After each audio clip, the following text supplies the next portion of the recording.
You saved my life. You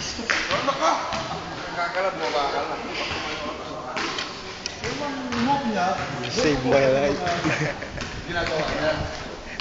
Kung nandito siya magagaling sa... Sarap kaya kumuha.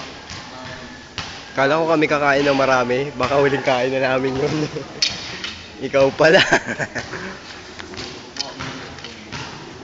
Sakit pa naman kumapit yung master, no? Dapat kay Sir Lawrence.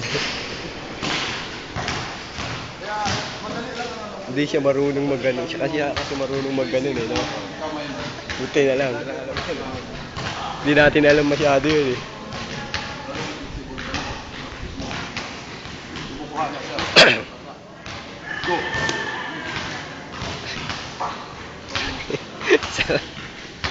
Hintay ako.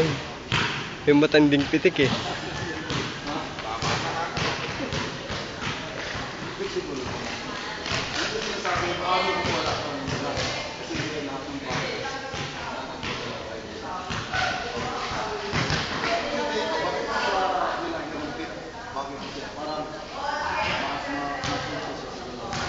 Kaya, kung may madala siya, nakita siya para kasi kung dito ako, kasi ito, papasok ako sa kanya, tatagal siya ako. Pa!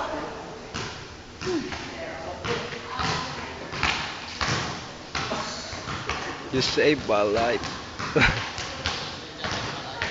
Ang delikado kasi ito ngayon, nalapitan mo para itagaan yan talaga. Kasi bakit mo siya nilagapitan, nakaprogram sa utak mo, nagalaw siya.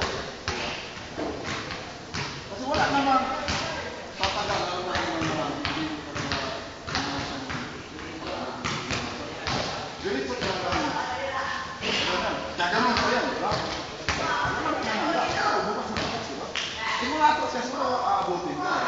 Ano nga kung nag-aaral ka, gaganon ka na agad.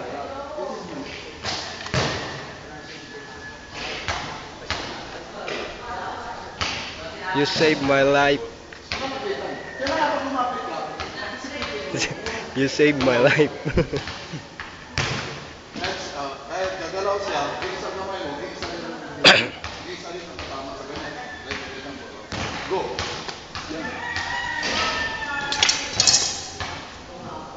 Ang sakit pa naman ng pitik na yun. Ginagamit, isa lang. Naramdaman ko eh. Bibigyan ko siya ng 50 points ng tama doon. Siguradong floating ko eh. Ha? Dito bumabagsak, di ba? Ha? Okay mo.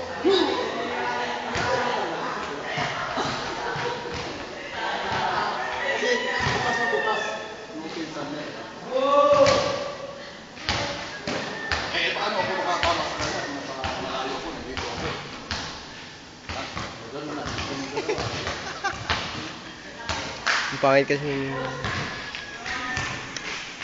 Ano lang talaga dito, yung buong kasi kung kabado ka, kapag kabado ka kasi, hindi kabado ka lang, kasi kung nakikita, actually talaga, Master, hindi yung pwede ka dadaan sa kwento, lalo na kung nag-iiritado. sa'yo na Chi eh, no? Ha? Sa'yo na chinelas ko. Huwag mo siyang salubungin ng lakas. Pag umitak sa kita ka, huwag mo siyang sanggain at huwag mo siyang sanggain ng diretso. Huwag mo siyang salubungin. May dimunin ng katawan niya. Ha? Ito lang gagawin mo. Pag pumalo siya ng diretso, kukunin mo siya. Huwag mo siya ng doon. No? Diba? Eksakto. Ha? Mahalo ka kasi kaya, ito na ang program natin sa paglalapitan. Nalikas ang palo yan. Pag palo ka ng malakad dyan, nandito ka. Ganito yun. Sakto.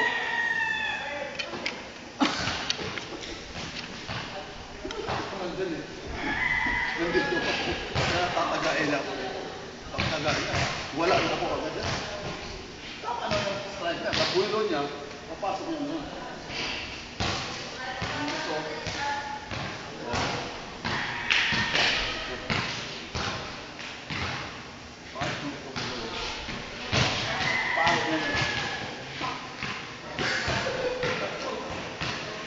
Yun ang ginawa ko sa'yo.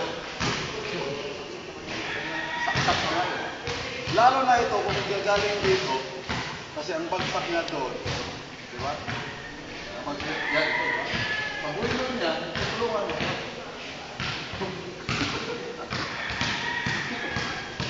Huway-walay na buto niyan. Pagpala ka na pag natin yung business, di ba?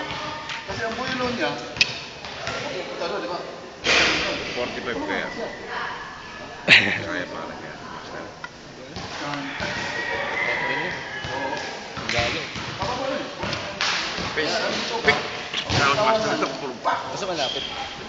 Pag sa malapit, yari ka dyan.